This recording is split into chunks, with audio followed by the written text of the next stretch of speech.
Minimize social isolation. One of the consequences of COVID was people staying at home, being isolated.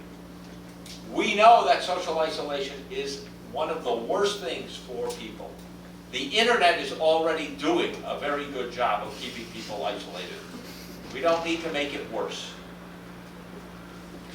Social isolation causes depression. It also causes a loss of social skills. I don't know the situation in Taiwan. I can tell you among my students at the University of Pennsylvania, they've forgotten how to talk to people. It's a serious issue, right?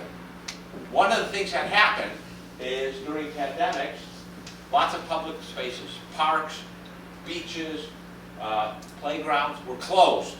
There's no reason, right? If it's aerosol spread, yes, it can have some spread outdoors, but not a lot. We should keep places, especially places where you can be distant, open. It's good for socialization. It's good for people to get out and maintain interaction and see nature. And this was very counterproductive.